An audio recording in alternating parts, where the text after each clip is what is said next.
Olá, estamos iniciando mais uma edição do Conexão Popular aqui pela TV Câmara Taubaté, que agora você acompanha através do canal 7 da NET e também através da internet do nosso site camarataubaté.sp.gov.br. Hoje temos o prazer de receber aqui na nossa bancada o vereador Douglas Carboni, professor Douglas Carboni, do PCdoB, e também o professor Jefferson Campos, do Partido Verde, do PV, em terceiro mandato, né, vereador? Terceiro mandato. Terceiro mandato, vereador Douglas Carboni no seu primeiro mandato, e também Luiz Carlos Batista, assessor de imprensa da Câmara de Taubaté. Um mês dessas novas mudanças, dessas mudanças viárias na cidade de Taubaté, no entorno da Santa Terezinha, Independência. Eu queria começar sabendo a opinião dos senhores a respeito disso, começando pelo vereador Douglas Carboni. Obrigado pela presença. Muito obrigado a todos que nos acompanham, aqui o Miguel, o Luiz e o companheiro aqui, Jefferson Campos. Essas mudanças, algumas foram positivas, não podemos crucificar todas as mudanças, né? Algumas positivas, mas outras a gente precisa rever e nós, inclusive, encaminhamos um ofício à Secretaria de Mobilidade Urbana. Eu votei, inclusive, a criação dessa secretaria, contra a criação dessa secretaria. O ano passado, era um presente de Natal. Era um presente de Natal para a secretária, né? Mas logo depois, assim, depois de 3 meses, no caso agora em março, nós tivemos uma reunião com ela. Pontos positivos aconteceram, né? E acho que as pessoas são assim, elas acertam um pouco, erram um pouco. Ou a coisa que a Lula, na verdade, a secretária tem uma dificuldade é a dialogar realmente com as bases, porque ela não tem nenhuma relação, nenhum vínculo com a cidade de Taubaté, a não ser secretária de mobilidade urbana. Hoje, me parece que ela mora na cidade, segundo ela me informou, mas se acabar a gestão do prefeito Ortiz Júnior, ela volta para a cidade natal, que é de São José dos Campos. Então, precisa ainda haver um vínculo com a comunidade, com o povo de Taubaté. Então, ouvir mais as bases. Ela tem acertado em algumas mudanças, mas outras deixou muito a desejar. Cita uma, vereador, que o senhor não acha que foi feliz na mudança. Eu acredito que essa situação, por exemplo, da independência, até hoje, para mim, eu não engulo, né? Eu acho que precisava conversar com a comunidade, com os moradores, com os comerciantes, pessoas que lá estavam estabelecidas há mais de 10, 15 anos. Poderia ter dialogado mais. E uma outra questão, essa questão da sinalização de 40 km por hora em vias que, na verdade, por exemplo, a Marrocos, se você andar às 11 horas da noite na Marrocos em 40 km por hora, você está pedindo para ser assaltado. Infelizmente, essa é a realidade. A questão de segurança em Taubaté ainda é, sim, um problema. E a gente tem um problema, por exemplo, uma mulher, uma professora que sai da sua escola às 11 horas da noite, andar em 40 km por hora. E ela vai ser obrigada a andar, porque vai ter radar. Se ela andar a mais de 40 km por hora, ela vai ser multada. Então, eu quero saber se ela vai ser responsável, inclusive, pela vida dessas pessoas, pelos objetos materiais dessas pessoas. Então, são erros que eu acho que dá para consertar, só ela ouvir um pouquinho mais a comunidade, inclusive os vereadores aqui da casa, que já vem apontando, eu também, a ela que poderia mudar essas questões. E até porque a Marrocos, vereador Jefferson Campos, deixou de ser uma avenida, uma via coadjuvante na cidade, né? É protagonista, é muito escuro lá também. Toda razão, o vereador Douglas Carboni. E a sua opinião? Obrigado pela presença aqui. E a sua opinião com relação a essas mudanças recentes, não aquelas da independência e tal, as recentes. Miguel, boa tarde. Luiz, Douglas Carboni, né, os amigos da TV Câmara. Eu entendo que as mudanças eram necessárias, né, evidentemente, no conceito amplo de mobilidade urbana. Vejo que a secretária Lola, né, se ela está fazendo essas mudanças, está fazendo as mudanças com o apoio do prefeito. Quando estivemos conversando com ela, com o secretário de Planejamento, Denis, né, está dentro de um pacote existente para melhorar a fluidez. Evidentemente que, no primeiro momento, causa estranheza mesmo, essas mudanças, né, engarrafamentos, no primeiro momento a população poder se acostumar, mas eu vejo o seguinte, acho que o pior, ela já passou, né, o pior ela já passou, eu vejo assim. E assim, ela está, no meu entendimento, está fazendo um cumprimento de mudanças alinhado com a política do governo.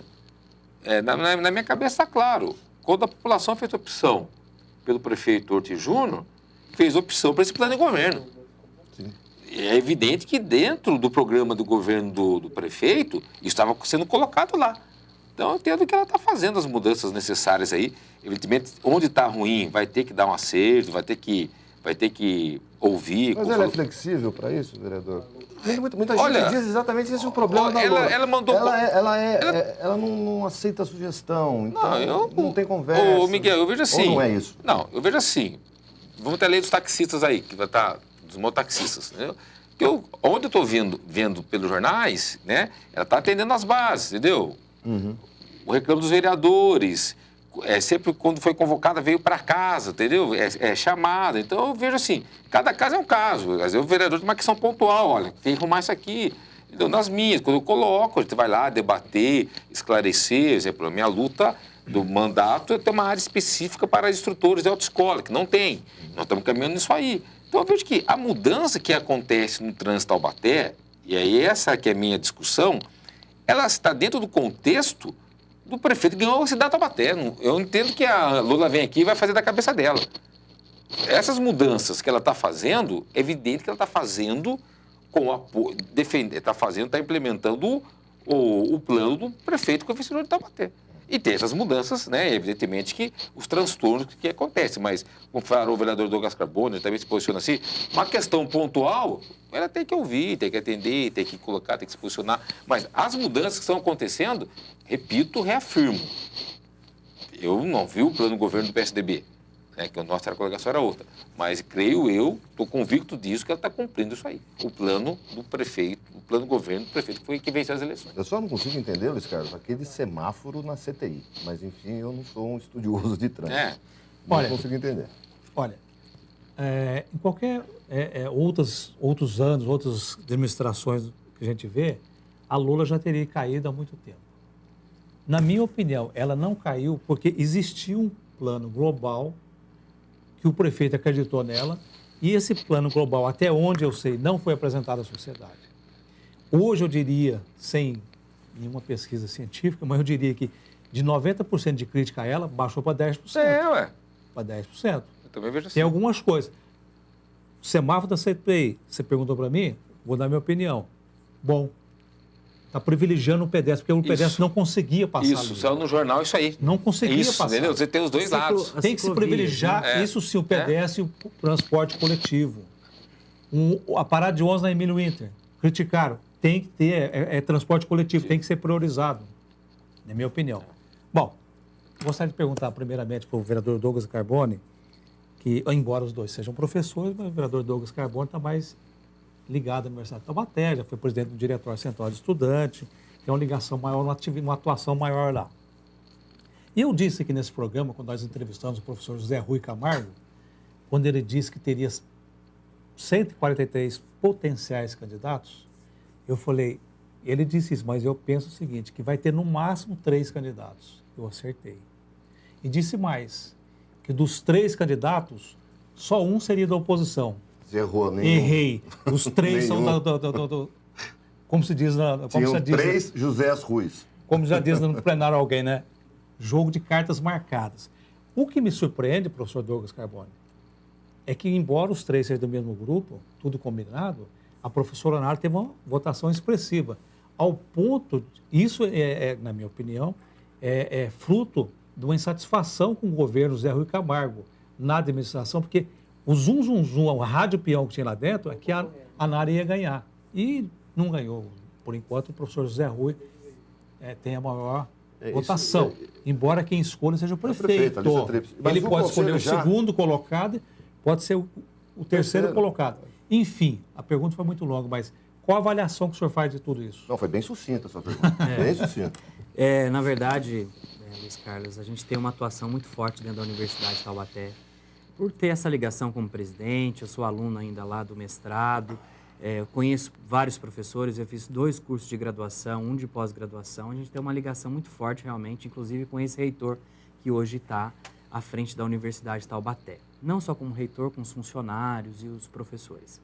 Eu vejo uma situação que a professora Nara, aquele jeito gaúcho de ser dela, e ela está numa pró-reitoria que hoje é muito visada, que é a pró-reitoria estudantil, ela tem uma força dentro do meio acadêmico muito grande.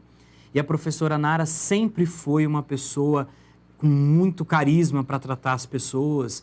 Ela trata tanto a pessoa mais rica da cidade ou a pessoa mais carente da cidade da mesma forma, com o mesmo tratamento. Eu acredito que o nome dela pesou sim nessa lista, né? Eu acho que se existia ali uma situação de apoio ao professor Zé Rui, eu inclusive falei a ele que ela era sim uma forte candidata por se tratar de uma pró-reitoria que tem muito contato com o aluno. E o aluno foi votar nas eleições da reitoria. Diferente de outros anos que o aluno não podia votar. A primeira eleição que o aluno pôde votar, que é essa consulta prévia, foi a eleição inclusive do professor Zé Rui. A primeira eleição que, na verdade, a segunda eleição está se passando por esse processo de consulta prévia. Então, eu vejo uma situação, e mesmo assim o professor ainda teve 45% da intenção de votos. A gente vê aí um potencial. Infelizmente, existem dentro do grupo de pró-reitores do professor Zé Rui pessoas que trabalharam contra ele. Então, ele tinha uma equipe que, no meio do campeonato, decidiu falar o seguinte: olha, eu sou candidato. E também existiu uma situação de insatisfação de um grupo de professores da universidade com a pró-reitora de graduação, a professora Ana Júlia. Isso é aberto, todo mundo sabe dentro da Universidade de Taubaté. E o professor, ele tem um poder de... são 80 alunos, são 100 alunos, são pessoas que você tem contato o tempo todo. E, infelizmente, as medidas que a pró-reitora de graduação tomou nesse período prejudicou muitos professores que trabalharam muito para a universidade, inclusive viveram a sua carreira dentro da universidade. E pesou muito isso. Então, as pessoas querem realmente uma mudança. Eu acredito, né, que o professor Zé Rui teve essa quantidade de votos porque até os funcionários, os professores sabiam que ele continuaria, porque eu tenho certeza que ele vai continuar com a professora Nara, vai continuar aí com alguns outros pró-reitores. Professor Grandinetti, pessoas que ajudaram o próprio professor Florensano, que entrou agora na equipe do professor Zé Rui. Ontem eu conversei com o professor Florensano e ele me disse que hoje a universidade tem 20 milhões de reais em caixa, dinheiro esse que está aplicado, rendendo juros para a universidade, sendo que nós, no ano passado, discutimos uma situação financeira praticamente a universidade quebrada. Vereador. Mas mostra que o professor Zé Rui tem, sim, uma força muito grande dentro dos professores e funcionários e alunos, porque a eleição dele foi muito forte. Vereador, só para terminar esse assunto, o senhor está sempre por dentro das coisas da Universidade de Taubaté, com esse dinheiro, então, dá para dar um aumento para os servidores. O que está faltando? O que está travando? E aí, assim, existe um projeto já de recomposição salarial que já está na prefeitura de 6% esse ano. Um aumento, na verdade, uma reposição salarial de 6%. Existe uma outra situação que é a incorporação dos abonos, que a universidade hoje paga em torno de R$380 de abonos para os seus funcionários. Esse abono, esse valor de R$380, já tem um estudo do impacto financeiro, incorporar esse valor no salário do funcionário. E não mais vai ser pago como abono, mas sim uma recuperação salarial do funcionário. Porque se o funcionário aposenta, ele perde também parte desse abono. Eu acredito que a universidade caminha agora, e é notória, a CPI encontrou isso. A reitora deixou, sim, muitas dívidas na universidade. Professora Lucila. Professora Lucila deixou muitas dívidas e situações problemáticas para o reitor. Ele, por questões até de companheirismo a ela, não divulgou isso à mídia, mas ela deixou uma situação muito ruim dentro da universidade. E que eles recuperaram em 4 anos. Eu tenho certeza que eles fizeram a lição de casa. Há muito a se fazer. Existe mas o que está faltando para esse aumento chegar aqui na Câmara, esse projeto chegar na Câmara? Esse projeto está na Finanças. Estou sabendo que alguém está travancando um pouco esse projeto. Infelizmente, esse projeto está sendo travancado. Eu quero... Existem algumas situações que tem uma liminar exigindo da universidade que ela não gaste, ultrapasse o gasto de limite com o pessoal. A Unital não tem obrigação de fazer saúde. A Unital não tem obrigação de fazer... A USP está gastando 83% do seu orçamento com o pessoal. Ninguém segura doutor, mestre e doutor, o professor Jefferson sabe disso, com salários baixos. Infelizmente, outras universidades, faculdades, na verdade, ela pagam um pós-graduado. A Unital, ela tem uma folha de pagamento alta porque ela tem que segurar doutores, mestres, porque ela é uma universidade, tem que fazer extensão, tem que fazer pesquisa. Então, e a universidade está entrando com uma ação porque não pode dar o aumento de salário esse ano, porque existe uma liminar que foi dado ao Ministério Público de Taubaté, que a Unital está gastando mais com o pessoal que na verdade... Está querendo incluir a universidade na lei de responsabilidade fiscal. Lei de responsabilidade fiscal. Não tem condições. Fala para a Célia esperar um pouquinho. Daqui a pouco vem o reajuste. Vamos dar um rápido intervalo, voltamos já com Conexão Popular. Entendeu?